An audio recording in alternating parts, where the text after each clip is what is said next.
তাদেরকে আপনারা বাধ্য করুন ইসরায়েলিদের হাতে যেন মারণাস্ত্র তুলে না দেয়, বিশ্বের সবচেয়ে নির্যাতিত এই এলাকায় যাতে আর কোনো গণহত্যা না হয়। আমরা অবিলম্বে ফিলিস্তিনে, গাজায়, রাফায় গণহত্যা বন্ধ চাই। সারা পৃথিবীর মানুষ জেগে উঠেছে।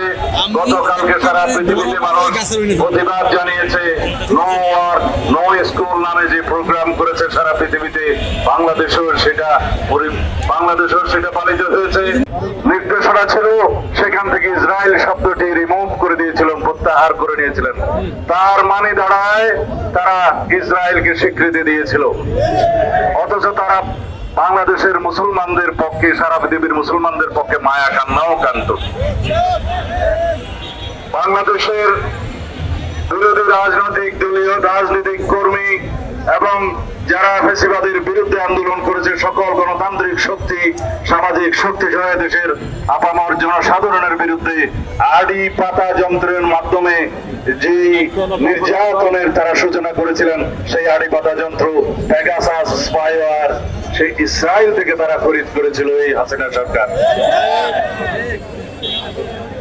আজকে যেখানেই হাসিনা আশ্রয় নিক না কেন, বাংলাদেশের মানুষ সারা জীবন এই আওয়ামী ফ্যাসিবাদী ইসলাম বিদ্বেষী আওয়ামী লীগের বিরুদ্ধে এই ধিক্কার জানিয়েই যাবে যে তারা মুসলিম বিদ্বেষী, ইসলাম বিদ্বেষী, আলেম বিদ্বেষী, সারা পৃথিবীতে ইসরায়েল পন্থীদের সমর্থক ছিল।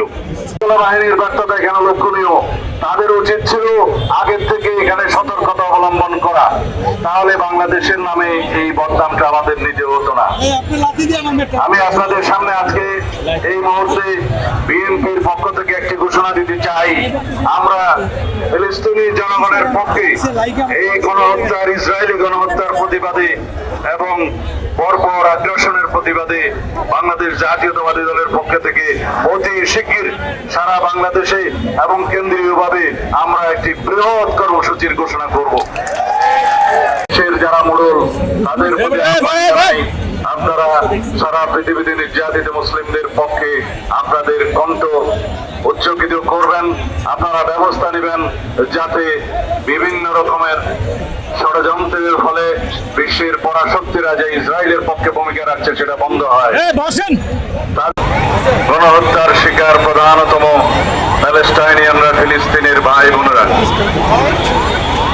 প্রথম বিশ্বযুদ্ধ এবং দ্বিতীয় বিশ্বযুদ্ধ পরবর্তী ইঙ্গ মার্কিন ষড়যন্ত্রের মাধ্যমে ফিলিস্তিন রাষ্ট্রের মধ্যে আশ্রিত এই ইসরায়েলিরা, তারা আজকে যারা মূল অধিবাসী ফিলিস্তিনিদেরকে উচ্ছেদ করে আপন দেশে তাদেরকেই পরবাসী বানাচ্ছে, অথচ সারা বিশ্বের মুসলিম বিশ্ব, সারা বিশ্বের পরাশক্তি তারা আজকে নির্বিকার এই গণহত্যার বিরুদ্ধে।